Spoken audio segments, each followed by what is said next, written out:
de nuevo, en estos terceros encuentros del libro anarquista, no se me ocurre mejor manera en la evolución humana que esto que estamos haciendo. Entre los diferentes actos programados tenemos que nos ocupa el Tratado de Libre Comercio, TIC a partir de ahora, el tratado mejor guardado, el gran secreto. Para entender el TIC tenemos a Carlos Taibo, nuestro gran referente en estos y muchos asuntos. Es profesor titular de Ciencia Política y de la Administración de la Universidad Autónoma de Madrid, escritor y editor.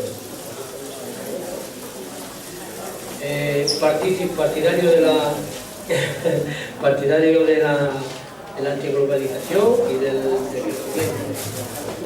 Temas todos estos recogidos en los diferentes libros de plena actualidad, situándonos en defensa del decrecimiento y voces contra la globalización, entre otros. Su obra es muy extensa y está en diferentes idiomas. Está, además del castellano, está en gallego y en portugués.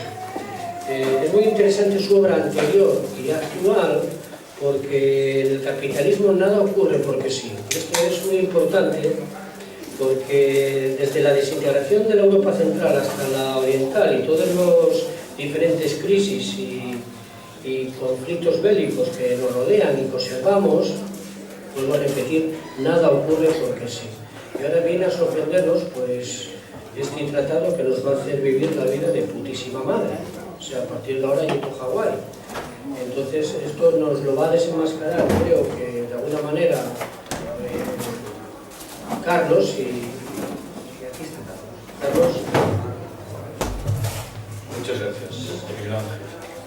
Has estado hoy muy mesurado en tu presentación. No me he contado ninguna bronca, así que te lo agradezco. Bueno, mi propósito en los próximos minutos es intentar explicaros de la manera más pedagógica posible qué es este acuerdo transatlántico de comercio e inversiones que corre por ahí. Sabéis que la semana pasada portavoces unificados de los gobiernos francés y alemán realizaron declaraciones que parecían apuntar a la idea de que estaban dispuestos a tirar por la borda el TTIP, o al menos que las conversaciones correspondientes habían encallado de tal suerte que iba a ser difícil que el acuerdo saliese adelante. Yo tengo la obligación de invitaros a considerar estas palabras como una cortina de humo. ¿Por qué? Por dos razones principales. La primera es el hecho de que me parece extremadamente difícil que las grandes empresas transnacionales, que en el fondo están por detrás de la negociación de este acuerdo, tiren la toalla de manera tan fácil. Si lo hiciesen por alguna razón que se nos escapa, le debemos dar por descontado que recuperarán el acuerdo en uno u otro momento y probablemente con formas más radicales. Me limito en este caso a recordaros lo que ocurrió hace 10 años con la mal llamada Constitución Europea, que fue objeto de sucesivos rechazos y que al final nos impusieron prácticamente en los mismos términos de la mano del llamado Tratado de Lisboa. Pero hay una segunda razón que invita al recelo. Sabéis que el año que viene hay elecciones importantes tanto en Francia y en Alemania. Creo que el único triunfo palpable de quienes hemos decidido plantar cara al TTIP es el hecho de que este último disfruta de mala prensa, y de esto parecen haberse percatado los responsables de los principales partidos franceses y alemanes, que prefieren no contender en esas elecciones con ese baldón, algo que aconseja concluir que estarían dispuestos a aplazar un poco en el tiempo las negociaciones con la vista puesta en salvar la cara en unas elecciones que a buen seguro les importan sobremanera. Quiero poneros sobre aviso ante algo que a buen seguro sabéis.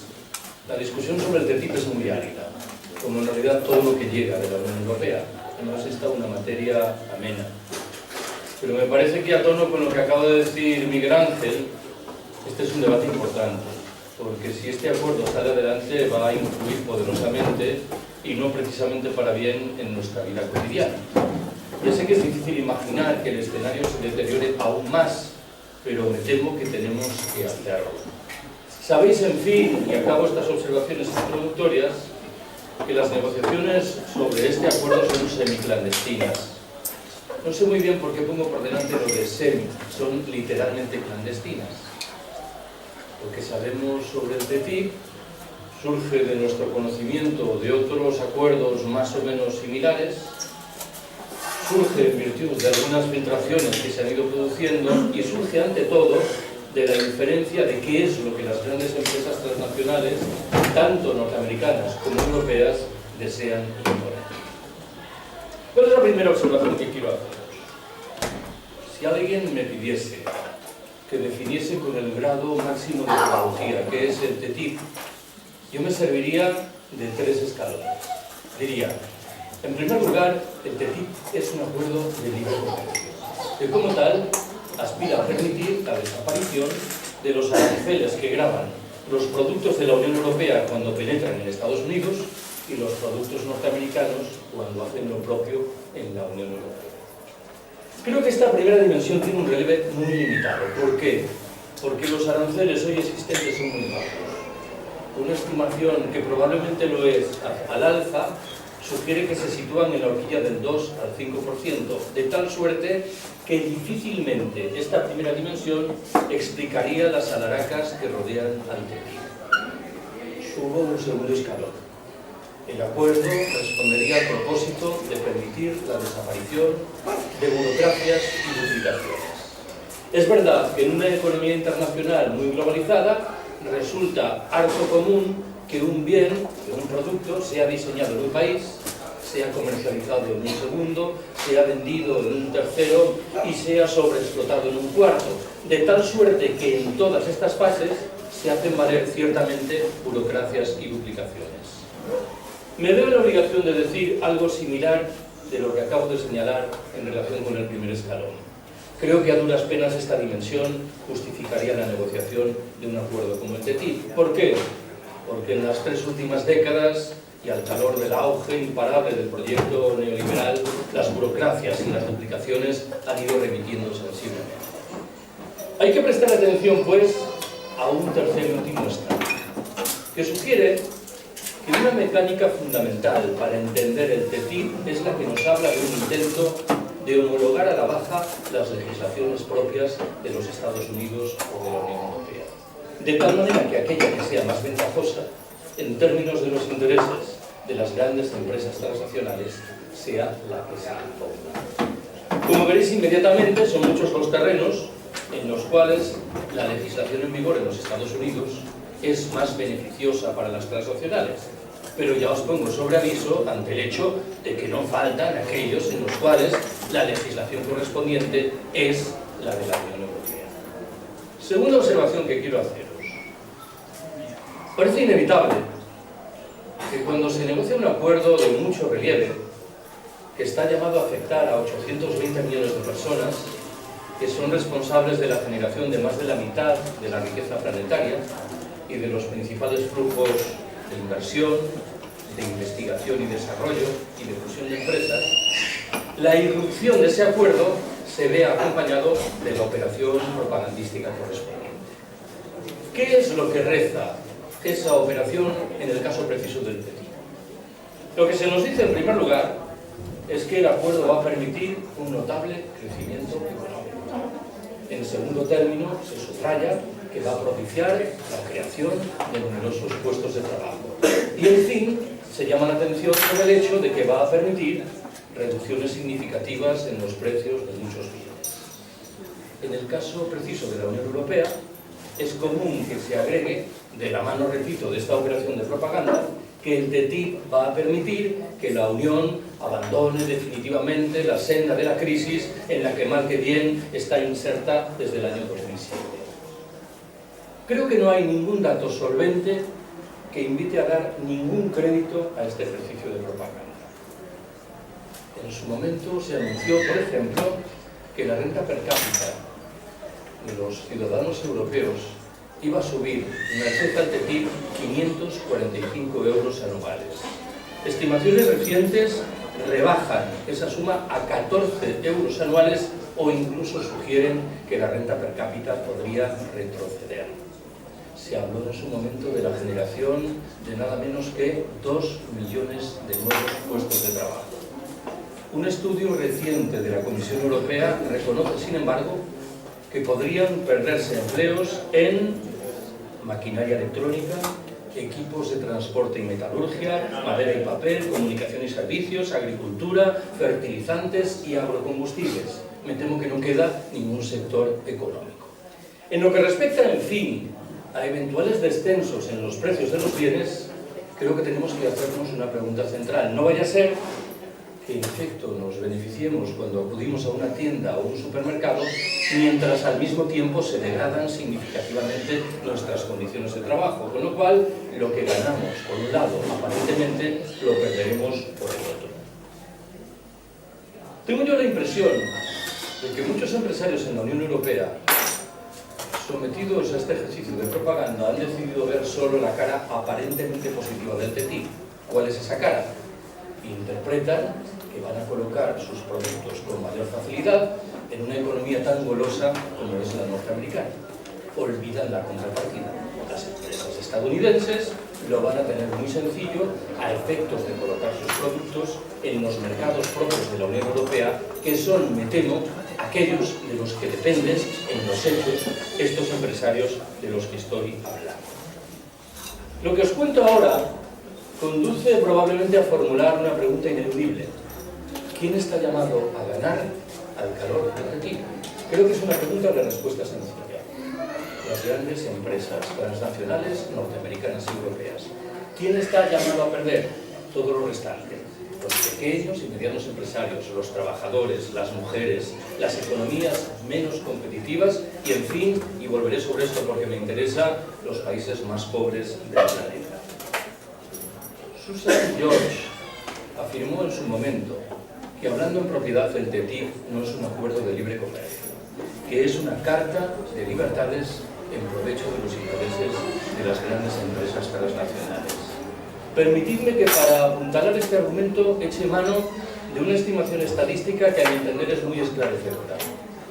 Un estudio realizado sobre las reuniones convocadas por la Comisión Europea para discutir unas u otras dimensiones del TTIP concluyó que en el 93% de los casos los convocados eran representantes de las grandes empresas. Algo que me parece, repito, que arroja mucha luz sobre el sentido de fondo de quienes están impulsando este macabro acuerdo. Tercera observación que quiero hacer. Me interesa descender de la mano de estas consideraciones generales para examinar qué está llamado a ocurrir con el TTIP, si entra en vigor, claro, en determinados ámbitos precisos.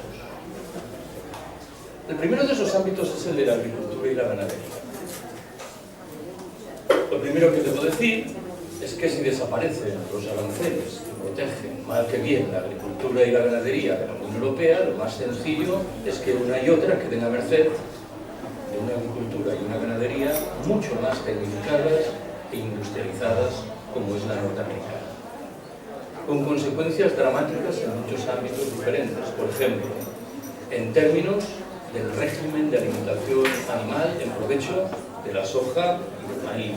En términos, por ejemplo, de una apuesta por la concentración de las explotaciones, por una progresiva especialización y por una general desaparición de puestos de trabajo, o en fin, y por dejarlo ahí, en términos de dificultades crecientes para el despliegue de lo que solemos llamar agricultura de proximidad y relocalización. Aunque esto pueda parecer sorprendente, la norma maestra que en este terreno opera en los Estados Unidos es muy diferente de la que se hace valer en la Unión Europea, de la que presumiblemente se hace valer en la Unión Europea. En esta última se aplica lo que se suele llamar el principio de precaución. ¿Qué significa esto? Que en principio, para comercializar un producto es preciso demostrar con anterioridad que ese producto no es dañino, no es perjudicial. Esta norma no se aplica en los Estados Unidos. Permitidme que subraye que estoy hablando de debates muy vivos entre nosotros en los últimos años, como los relativos al empleo de cloro en los pollos, al de hormonas en la carne, al uso de antibióticos y de pesticidas o al de alimentos transgénicos. No olvidéis que en los supermercados norteamericanos un 70% de los alimentos son transgénicos. El porcentaje es mucho más bajo en la Unión Europea, aunque no tan bajo como gustan de subrayar nuestros gobernantes. Acabo de referirme a la Unión Europea, No está de más que subraye que en esta última no es oro todo lo que reluce. Bastará con que mencione el caso de las vacas locas para refrescar la memoria en lo que respecta a la idea general de que no tenemos mucho de lo que presumir. En el terreno de la energía y por extensión de la ecología, creo que para sopesar las consecuencias del TTIP, lo mejor que podemos hacer es recordar los efectos de la liberalización del mercado eléctrico en el Reino Unido años atrás, traducida en privilegios sin cuento para los oligopolios y en subidas generales de los precios. Pero es verdad que a título provisional, lo que se anuncia al calor del TTIP es un proceso muy activo de crecimiento de las exportaciones de materias primas energéticas norteamericanas, petróleo y gas natural, camino de la Unión Europea. Las consecuencias de esto, de nuevo, serán dramáticas. Por ejemplo, una agudización de la dependencia de la Unión Europea con respecto a los combustibles fósiles. Por ejemplo, un estímulo muy poderoso aportado a las prácticas de fracking en la economía norteamericana. O, por ejemplo, problemas sin cuento en materia de lucha contra el cambio climático y de transición energética. Estas personas que anuncian que al calor del TTIP se va a producir un notable crecimiento económico, olvidan recordar que, según las estimaciones oficiales, ese crecimiento se saldará en la emisión a la atmósfera de 11 millones de toneladas adicionales de CO2 que darán al traste con todos los compromisos contraídos por la Unión Europea en materia de lucha contra el cambio climático. En el ámbito de los servicios, me parece que lo primero que hay que recordar es que, de nuevo, si desaparecen los aranceles que mal que bien permiten recaudaciones en la Unión Europea, esto en buena ley se traducirá en nuevos recortes en sanidad y en educación. Las cosas como fueren, el TTIP apuesta descaradamente por la privatización y, más allá de esta, por el establecimiento de obstáculos firmes ante eventuales procesos de desprivatización de esos servicios. También en este caso estoy en la obligación de subrayar que el uso norteamericano permite en principio liberalizar cualquier servicio, algo que plantea un horizonte muy delicado en sectores emergentes como los vinculados con la genética, con la biotecnología o con la inteligencia artificial. En un terreno más preciso como es el de los servicios financieros, creo que el TTIP arrastra una visible obsesión por la liberalización, con un objetivo que es, con toda evidencia, garantizar la estabilidad de las empresas correspondientes, acrecentar su beneficio y, en modo alguno, defender a los ciudadanos. Debo subrayar que en este ámbito preciso de los servicios financieros, la legislación en vigor en los Estados Unidos es más severa que en la Unión Europea, o al menos lo es desde el escándalo de Lehman Brothers en el año 2007. Hay quien anuncia en este terreno situaciones delicadas, como por ejemplo la que podría producirse en caso de una quiebra de la zona del euro, a la que debería seguir, en buena lógica, según los datos que manejamos, una progresiva dolarización de la economía de la Unión Europea. En cualquier caso, determinado tipo de actitudes con las que han coqueteado en algún momento algunos gobiernos, encaminadas a distinguir entre una deuda legítima y otra que no lo es, encontrarían un freno legal muy consistente si entra en vigor un acuerdo como el TTIP. En el terreno del trabajo, lo que se anuncian son nuevas agresiones, que asumen la forma de salarios cada vez más bajos, jornadas laborales cada vez más prolongadas, derechos sociales que retroceden, precariedad que se extiende por todas partes, facilidades de transferencia de trabajadores de unos lugares a otros. Hay quien sugiere que el TTIP inequívocamente tendrá un efecto de reducción del peso de los salarios en el conjunto de las rentas. Yo ya no sé si nuestro Partido Socialista está o no a favor de la reforma laboral articulada por el Gobierno Popular hace unos años. Me limito a adelantar que si ese mismo partido respalda un acuerdo como el TTIP, lo que está haciendo es apoyar en los hechos una reforma laboral aún más severa que la que ha sido objeto de aplicación. Quiero recordaros por añadidura que en este terreno la legislación en vigor en los Estados Unidos, que debe ser el espejo en el que se mira el TTIP, se caracteriza por carencias básicas en materia de negociación colectiva, de libertad sindical o de trabajo infantil. Tampoco soplan mejores vientos al calor del TTIP para las mujeres, que serán víctimas fundamentales de la reducción de la ya magra acción social de las instituciones y de la agudización de la precariedad que se prepara. La legislación en vigor, vuelvo a la carga con el argumento, en los Estados Unidos, hace que este país se haya mantenido al margen de la Convención sobre Eliminación de las Formas de Discriminación de las Mujeres o de acuerdos como los que afectan a los trabajadores con responsabilidades familiares o a los trabajadores domésticos. No está que agregue con un punto de ironía que se ha señalado el sesgo manifiestamente androcéntrico de los negociadores del Acuerdo Transatlántico de Comercio e Inversiones.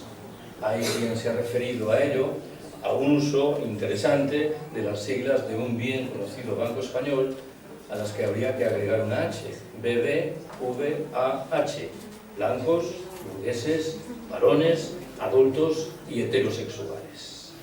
Permitidme, en fin, que formule alguna apreciación sobre las presumibles consecuencias del TTIP en materia de lo que voy a llamar normas de propiedad intelectual.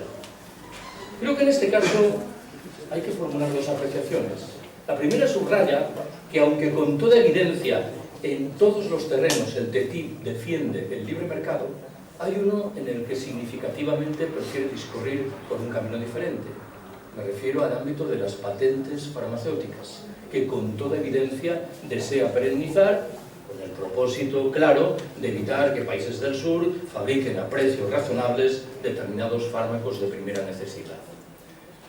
En lo que respecta a lo que llamaré genéricamente libertad digital, el TTIP prepara controles más severos en copyright, obstáculos para las descargas gratuitas de música y de otros productos culturales. No olvidéis que en los Estados Unidos las empresas pueden hacer uso prácticamente sin limitaciones de la información privada de sus clientes y que en todo el planeta, bien lo sabéis, Internet lleva camino de convertirse en un procedimiento extenso de control de todo lo que hacemos.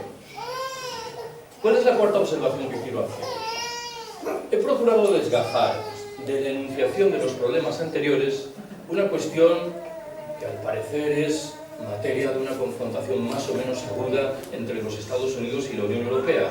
Entiendo yo que no en lo que respecta a la filosofía de fondo, pero sí a los detalles. ¿De qué estoy hablando? De la aparición de tribunales de arbitraje privado, en virtud de los cuales las empresas podrían presentar demandas delante de los Estados. Estos tribunales no son nuevos, han sido instituidos ya al calor de muchos de los acuerdos de libre comercio que Estados Unidos ha firmado con países latinoamericanos.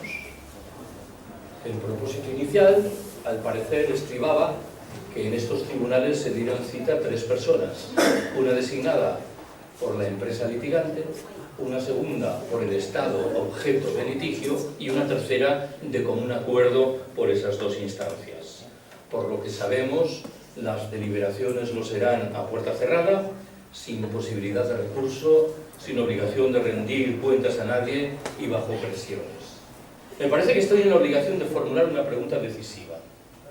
Si a uno y otro lado del Atlántico nuestros gobernantes dicen que vivimos en estados de derecho, ¿a qué viene crear tribunales de arbitraje privado que con toda evidencia se sustraen a la lógica de esos supuestos estados de derecho en los que vivimos? Creo que lo que hay en la trastienda es un deseo visible de entronizar los derechos de las inversiones privadas, de tal manera que se dificulte hasta extremo impensables, por ejemplo, un eventual proceso de remunicipalización de un servicio de agua. Creo que en este caso estoy obligado a subrayar que ya tenemos conocimiento de algunas de las consecuencias de este tipo de procedimientos. En Canadá, por ejemplo, las campañas antitabaco que el gobierno canadiense se disponía a aplicar fueron objeto de freno en virtud de una denuncia de los gigantes estadounidenses del sector que protestaban ante la eventual pérdida de beneficios.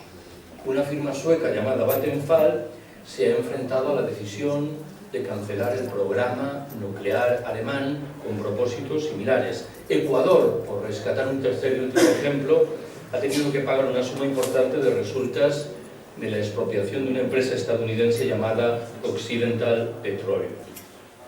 Me parece que salta a la vista que al amparo de estos tribunales de arbitraje privado, lo que se revela es una franca colusión de intereses, colusión, no colisión, connivencia de intereses entre los gobiernos y las empresas privadas. No olvidéis que solo estas últimas podrán plantear demandas y no habrá lugar para un procedimiento inverso, y que las demandas tendrán que ceñirse al ámbito comercial, de tal manera que no podrán afectar, por ejemplo, al medio ambiente o a los derechos humanos.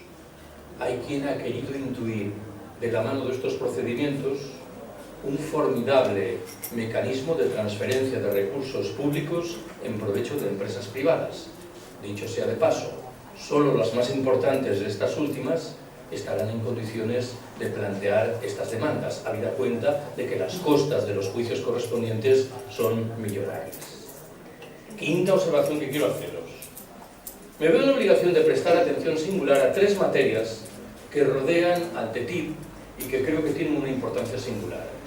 Me refiero en primer lugar a la opacidad que rodea a las negociaciones, en segundo término al previsible procedimiento de ratificación y en un tercer y último escalón, en fin, a la condición de acuerdo vivo que rodea al TTIP.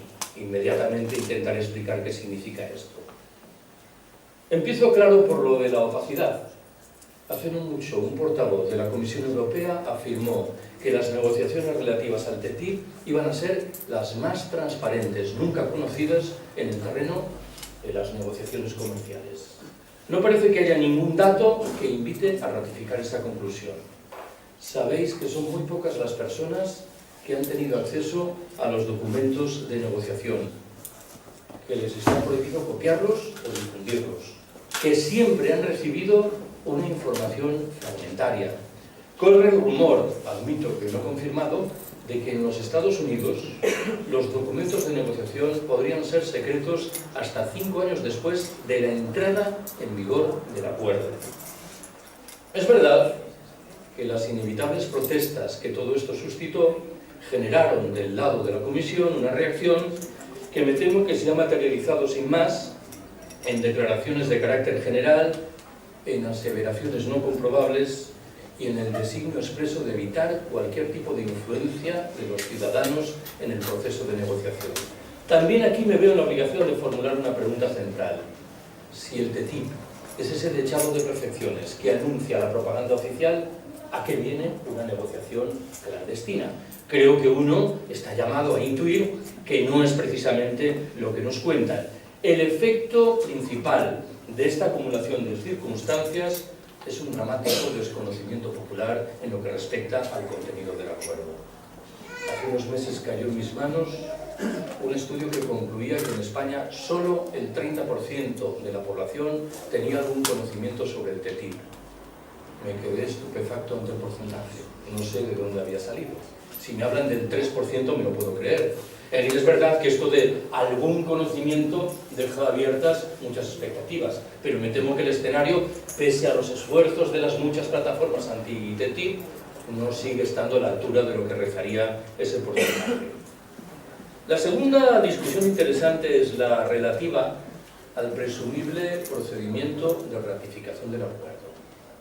Al parecer, el proyecto inicial estribaba en que el protagonismo al respecto quedase, en el caso de la Unión Europea, en manos del Consejo Europeo, en el que el TTIP debería recibir el respaldo del 55% de los Estados y el 65% de la población. Entended bien cuál es la lógica que impera en el Consejo Europeo. El presidente Rajoy acudiría con 46 millones de votos, de tal manera que los 46 millones de votos a los que representa, si Rajoy decide respaldar el TTIP, irían todos en bloque en provecho del acuerdo. Una vez superado este trámite, el acuerdo quedaría en manos del Parlamento de la Unión Europea, en el buen entendido de que algunas personas estiman que en el caso de que este último decidiese rechazar el TTIP, el Consejo disfrutaría de un derecho de veto sobre semejante rechazo. Intento retratar esto de manera diferente.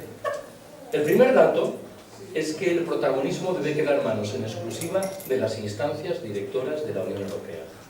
El segundo subraya que, según el proyecto oficial, los parlamentos de los Estados miembros nada deben pintar al respecto, y menos aún las poblaciones de los Estados miembros. Aquí no se plantea el horizonte de referendos populares que acarreen algún tipo de discusión pública. Debo señalar, en fin, que no se invoca en este caso, a diferencia de lo que ocurrió en 2005 con la Constitución Europea, ningún principio de unanimidad. He señalado que bastaría con que el 55% de los estados y el 65% de las poblaciones diesen su respaldo al acuerdo, con lo cual aquí no hay unanimidades. Me he referido, en fin, a la condición de acuerdo vivo del TTIP. ¿Qué significa esto? Significa que una vez que entre en vigor, cualquier norma legal aprobada por cualquier instancia tendrá que ser examinada para valorar si contradice o no los elementos incorporados al TTIP. No solo eso, parece que se considera la creación de un Consejo para la Cooperación Regulatoria que, en la percepción de algunos expertos, tendría como objetivo primero sortear eventuales problemas en el proceso de ratificación. Pongo un ejemplo: retirando del contenido del acuerdo normas conflictivas como las que afectan al fracking o como las que afectan a los transgénicos, con la vista puesta en recuperarlas después a través de leyes ad hoc que discurran por un camino diferente. Sexta observación que quiero haceros. Tengo que prestar alguna atención a lo que voy a llamar la dimensión geopolítica del TTIP. Lo primero que quiero subrayar al respecto es que los Estados Unidos no solo negocian el TTIP, se hallan inmersos también en la negociación de lo que se llama el TPP, el Tratado Transpacífico, en el que se dan cita, junto con los propios Estados Unidos, 11 estados de la cuenca del Pacífico, americanos o asiáticos. Pareciera como si Washington se considerase el centro del mundo y negociase el TTIP hacia Occidente con la Unión Europea y negociase el TPP hacia Oriente con estos 11 países que acabo de mencionar. De manera muy llamativa, en la negociación del TPP no está presente China, que es la principal potencia comercial del Pacífico. Hay quien ha sugerido que el TPP es un acuerdo muy desequilibrado. ¿En qué sentido? Al fin y al cabo, por detrás del TTIP hay dos potencias, los Estados Unidos y la Unión Europea, que disfrutan de capacidades más o menos similares. En cambio, hay una distancia abismal entre el poder de los Estados Unidos, por un lado, y el de cada uno de esos otros 11 miembros que negocian el TPP. Nadie puede negar, sin embargo, el relieve del Pacífico para la economía norteamericana. No olvidéis que un 60% de las exportaciones estadounidenses se encaminan hacia esa región del Pacífico. He mencionado hace un momento el nombre de China.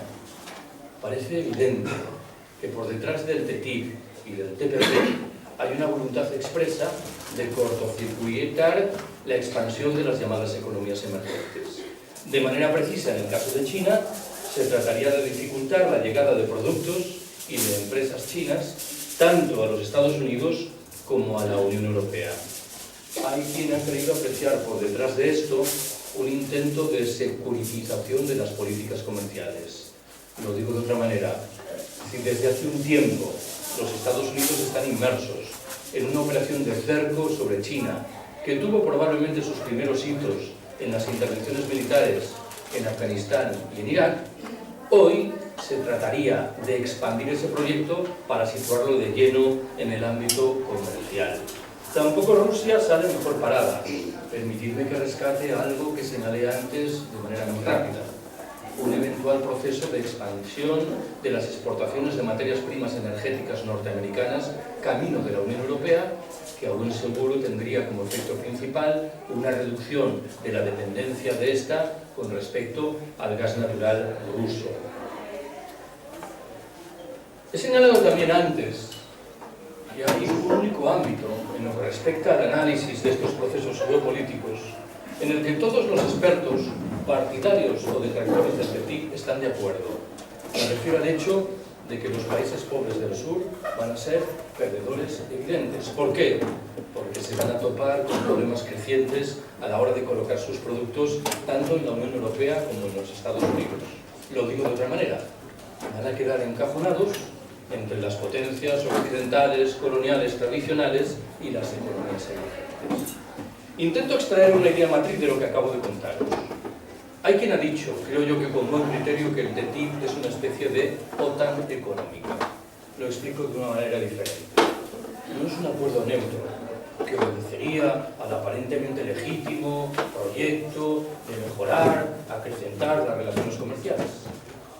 Es un proyecto que alimenta una guerra económica, que pretende recuperar para las potencias occidentales algunos de los privilegios que han ido perdiendo en los últimos años. Y conviene que tengamos presente que cuando uno decide asestar una guerra económica, la otra parte está llamada a responder de una manera u otra, algo que nos sitúa ante un escenario internacional aún más turbulento que el que conocemos en estas horas. Séptima y penúltima observación que quiero haceros. Me interesa llamaros la atención sobre 4 discusiones que están por detrás del TTIP, que en un grado u otro, desde mi punto de vista, revelan problemas de percepción en lo que voy a llamar la izquierda que vive en las instituciones. ¿Cuál es la primera de esas discusiones? La que asume la forma de una eventual idealización de la Unión Europea, que surge de algo que es fácil de identificar. Si es cierto, y es cierto, que la legislación de la Unión Europea es, en muchos casos, preferible a la de los Estados Unidos, nada más sencillo que llegar a la conclusión de que la Unión Europea es una especie de paraíso. Nada más alejado, sin embargo, me temo de la realidad. Sabéis que desde mucho tiempo atrás corre por ahí una distinción que sugiere que hay 2 grandes modelos de capitalismo. Estaría por un lado el modelo de capitalismo europeo, caracterizado por su vocación social y vinculado con estos maravillosos estados del bienestar de los que nos beneficiamos, confrontado con el modelo de capitalismo norteamericano, mucho más marcado por la lógica de la competición más feroz. Si aceptamos, que no tenemos por qué hacerlo, esta distinción, estaremos aún así en la obligación de preguntarnos por qué ha quedado de ese presunto modelo de capitalismo social europeo luego de 3 decenios de políticas neoliberales abrazadas por todas y cada uno de los gobiernos de los Estados miembros de la Unión. Nada más sencillo que responder esta pregunta. Hemos asistido a un progresivo acercamiento entre esos 2 modelos en franco provecho, claro, del norteamericano. Si en la Unión Europea perviven hoy elementos característicos de un capitalismo de vocación social, entiendo yo que es antes por efecto de una inercia que viene del pasado y no de resultas de un proyecto político, consciente, retórico y estrictamente contemporáneo. En este mismo orden de conceptos, a mí me gustaría que no nos dejásemos llevar por una imagen muy extendida que rodea al TTIP, la que habla de una eventual colisión entre los Estados Unidos y la Unión Europea. La tesis que yo defiendo es que el TTIP es el producto del acuerdo entre las transnacionales norteamericanas y europeas, de tal manera que estas últimas, con su presión sobre las autoridades comunitarias, en modo alguno están planteando un proyecto de contestación en ninguna de las dimensiones de lo que suponen hoy los Estados Unidos. Segundo de los debates que he anunciado. Yo creo que debemos alejarnos de la superstición que sugiere que las instituciones europeas son instancias neutras, que si hoy, infelizmente, se han volcado en provecho del TTIP, mañana podrían estar al servicio de proyectos de cariz afortunadamente diferente. Susan George, a la que mencioné antes, señaló en su momento que era absurdo pretender que las empresas transnacionales modifiquen su conducta. Estoy de acuerdo, pero agrego, tan absurdo como pretender que nuestros gobiernos respalden algo diferente de lo que están respaldando. Me temo que cuando uno acepta las reglas del juego imperantes en la Unión, sella de manera definitiva la perspectiva de proyectos genuinamente contestatarios. Creo que no tengo que ir muy lejos en busca de un ejemplo que ilustra el pleno vigor de lo que digo. La Grecia de Syriza. Cuando el gobierno griego en condiciones sangrantes, después de un referendo popular en el que recibió un apoyo consistente de buena parte de la población, decidió acatar las reglas del juego, se hizo acreedor de un nuevo programa de rescate, saldado en políticas muy similares a las anteriores, que teóricamente iba a contestar, en una aceptación completamente acrítica de las medidas draconianas e indecentes que la Unión Europea está aplicando a los refugiados, y en una relación muy cordial con el Estado de Israel, que me temo cierra en el circo de lo que supone aceptar esas reglas del juego. Formulo una tercera precisión. La enuncio así. Imaginemos que yo me he equivocado antes y que es verdad que el TTIP permite crecimiento económico, creación de puestos de trabajo, abaratamiento de determinados bienes. Aunque fuera ese el caso, tendríamos que preguntarnos ¿quién sale perjudicado de todo eso? Me temo que no es una pregunta que estemos acostumbrados a hacernos. Creo que antes he invocado una clave de análisis que se sitúa en este concepto. No vaya a ser que nuestro beneficioso crecimiento económico, la creación de puestos de trabajo, lo fuese a costa de un nuevo deterioro en la situación de los países más pobres del planeta. Algo que me temo que al menos nosotros tenemos la obligación de situar sobre la mesa. Rescato un cuarto y último debate. Recordaréis que en un momento determinado al principio eché mano de una estimación estadística que sugerí que a mi entender era muy esperanzadora. Dije, un estudio realizado sobre las reuniones convocadas por la Comisión Europea para negociar unas y otras dimensiones del TTIP concluyó que en el 93% de los casos los presentes eran representantes de las grandes empresas. Me temo que estamos en la obligación de formular una pregunta delicada sobre la condición del 7% restante de los convocados. No vaya a ser que pensemos de nuevo que es oro todo lo que reluce. Me temo que los sindicatos que toman asiento en esos estamentos, la abrumadora mayoría de las ONGs y de los movimientos sociales que lo hacen, no son precisamente instancias decididas a contestar la tasa de fondo de la Unión Europea. Lo digo de otra manera, de la mano de una reflexión que he formulado muchas veces entre nosotros. Las fuerzas políticas emergentes y no tan emergentes plantean una discusión interesante en lo que respecta a la condición del régimen que padecemos, pero infelizmente nada o muy poco nos dicen sobre la condición del sistema que está por detrás del régimen. ¿En qué estoy pensando cuando hablo del régimen? En el partidismo, en la corrupción, en la propia discusión sobre la república y la monarquía. ¿En qué estoy pensando, en cambio, cuando hablo del sistema? De aquello de lo que no hablan nunca los tertulianos, del capitalismo, del trabajo asalariado, de la mercancía, de la alienación, de la sociedad patriarcal, de las guerras imperiales, de la crisis ecológica, del colapso. He traído algunas copias de un libro que acabo de publicar, todavía no está en las librerías, sobre esto, sobre el colapso. Creo que es una de esas materias centrales de las que tenemos que ocuparnos y que guarda, por cierto, una relación cierta con lo del TTIP.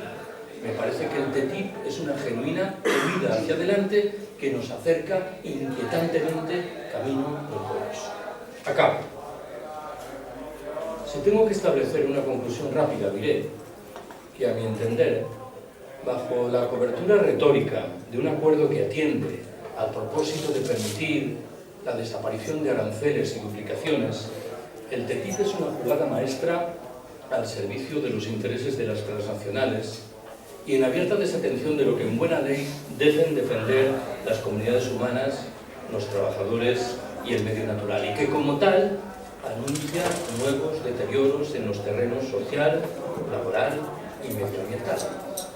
No sé si ironizar afirmando que en estas condiciones no deja de ser sorprendente que la gran familia socialista y socialdemócrata de la Unión Europea no dude en respaldar un acuerdo como este. Tal y como van las cosas, lo sorprendente, consideramos que sería lo contrario. Me he referido también a la ausencia dramática de nada que huela a un debate popular en relación con una materia tan árida como esta. Creo que, desde a lo que podría corregirse de las declaraciones de esos portavoces de los gobiernos alemán y francés que invoqué al principio, tenemos que estar preparados para lo peor. ¿Por qué? Porque los estamentos directores de la Unión Europea han demostrado ya una capacidad ingente en materia de trampas legales, de distracciones, de presiones y de chantajes. Creo que nuestro deber en estas condiciones consiste, por un lado, en hilvanar plataformas anti-TTIP, en hacer lo posible y lo imposible para difundir lo que está llamado a significar este acuerdo y a prepararnos para ejercer lo que los libertarios llamamos acción directa, si queréis decirlo de otra manera, la desobediencia civil ante un texto macabro. Gracias por haberme escuchado.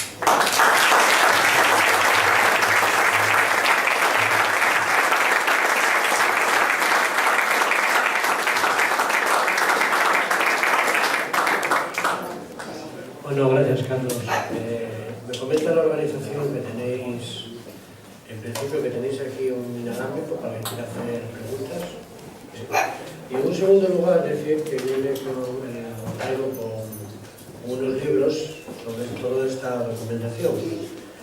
Tenéis aquí el micro para que uno que levante la mano. Ya conocéis al monstruo, acaba de escribiros el monstruo Carlos, y antes de nada decir que creo que nos tendrá en frente.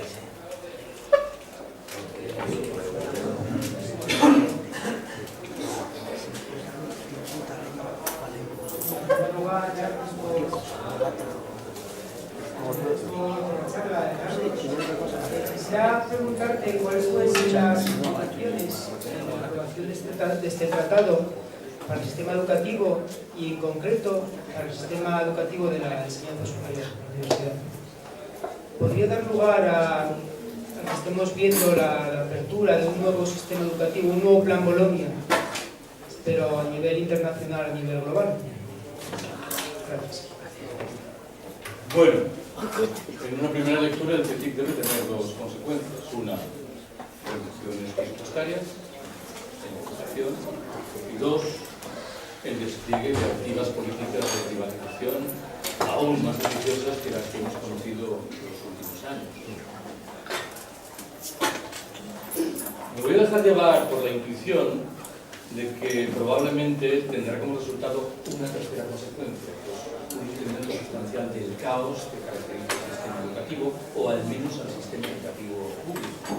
Yo he dicho muchas veces que, a mi entender, el propósito fundamental del plan de Bolonia no era en sí mismo la privatización, sino la generación de un caos que justificase después la privatización.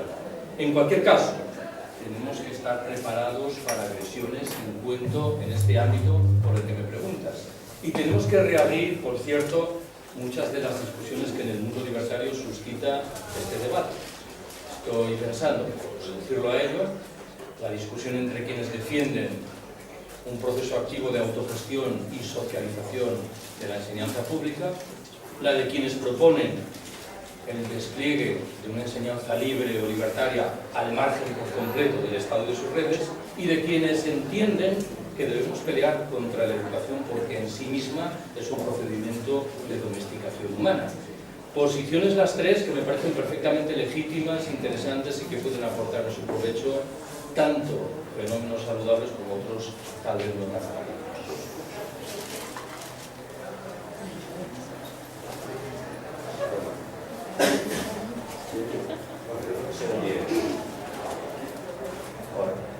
Bueno, antes de nada agradecer a Carlos pues la intervención y todas las sugerencias que nos ha planteado.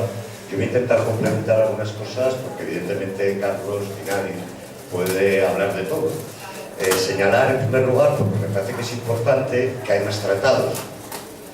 El CETA es el hermano pequeño del TTIP planteado con Canadá y ese está más adelantado. De hecho, la Comisión Europea pretende aprobarlo los próximos meses.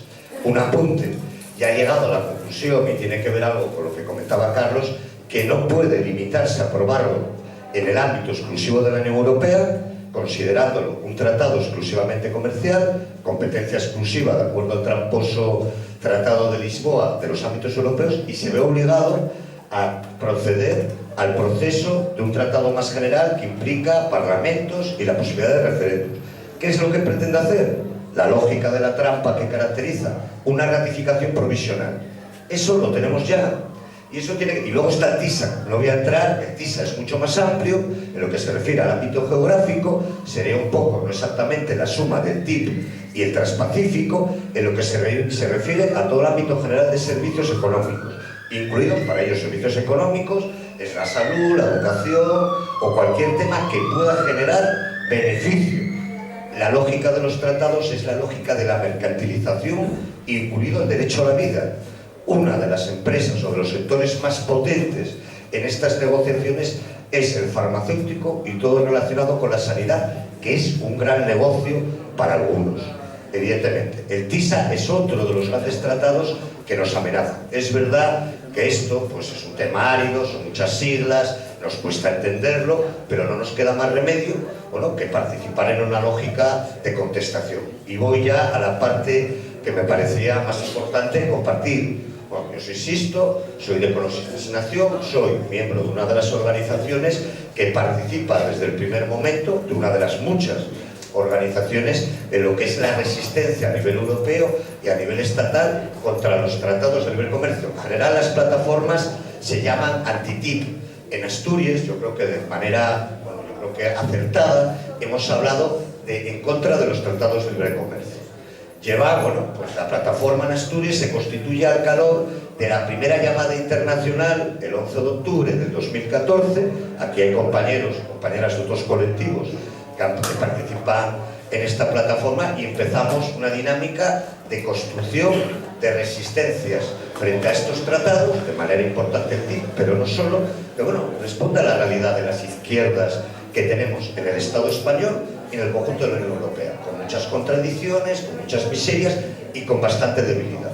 A pesar de todo, ha habido y está habiendo una movilización que en función de los diferentes países, en Alemania o en Francia o en Austria, es más potente, que en algunos países es prácticamente inexistente. En el Estado español podríamos decir que estamos a mitad de camino.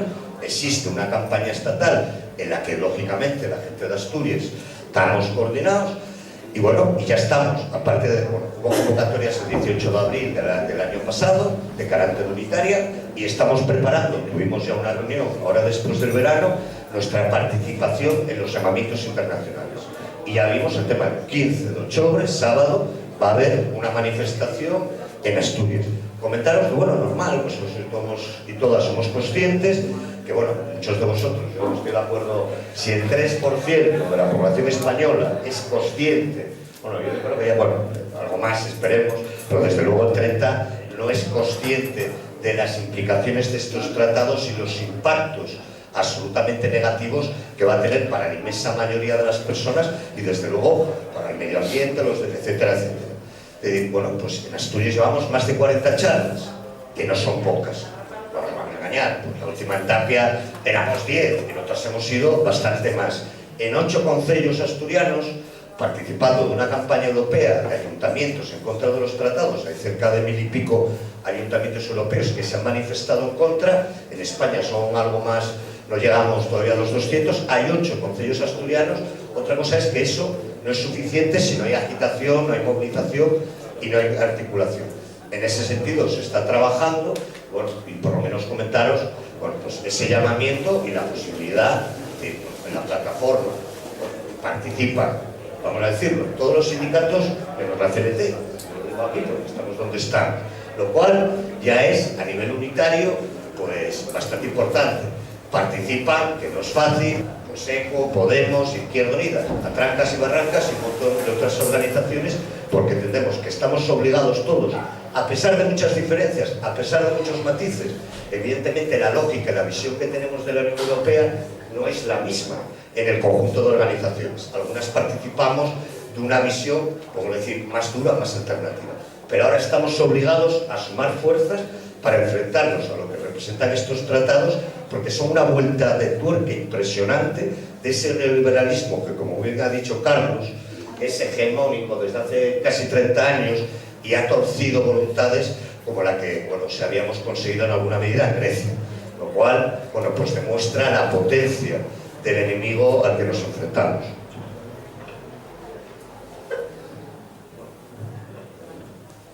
¿Alguien puede intervenir? Sí, Carlos, yo quería preguntarte, tú antes en tu intervención comentaste que el TTIP podría ser algo así como una especie de OTAN económica.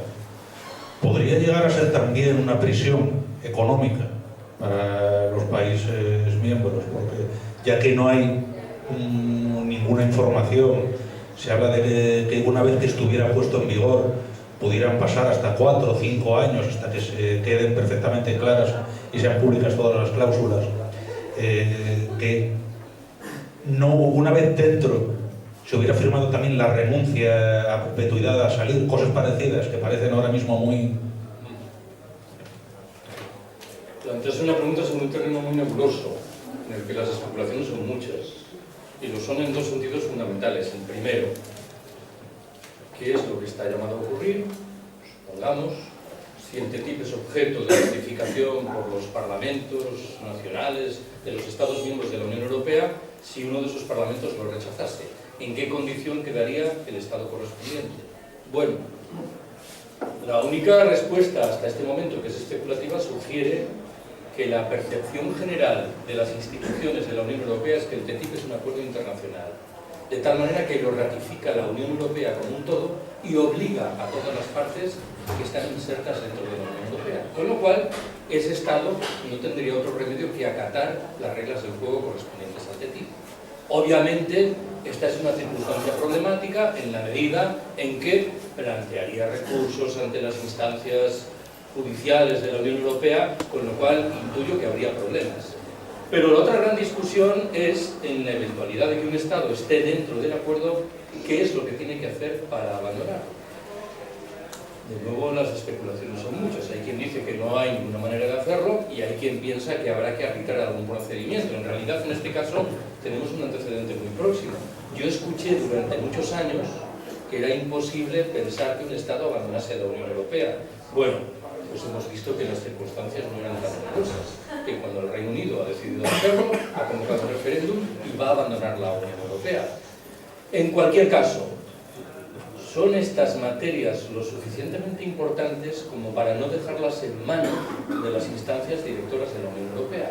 Porque en efecto pueden hacer que un acuerdo como este se convierta en una cárcel en virtud del cual, recuerda lo que dije antes, cualquier norma legal deba pasar por un examen en virtud del cual se garantice que no contradice ninguno de los elementos presumiblemente favorables a las grandes empresas que incorpora el TTIP. ¿Qué significa esto en un terreno práctico que es el que propuse antes como ejemplo? Imaginemos un ayuntamiento que decide remunicipalizar el servicio de aguas. Creo que en términos estrictos no se trata de que no pueda hacerlo. Lo que ocurre es que quedará expuesto a una indemnización extremadamente onerosa en provecho de la empresa privada afectada, que en realidad es un mecanismo mucho más eficiente a efectos de evitar que ese ayuntamiento materialmente lleve adelante esa medida. Por eso dije al final que me temo que en este caso no basta con difundir información o con protestar. Tenemos que prepararnos para desobedecer civilmente esas leyes, para ejercer la acción directa, señalando con claridad que no estamos dispuestos a pasar por ese tipo de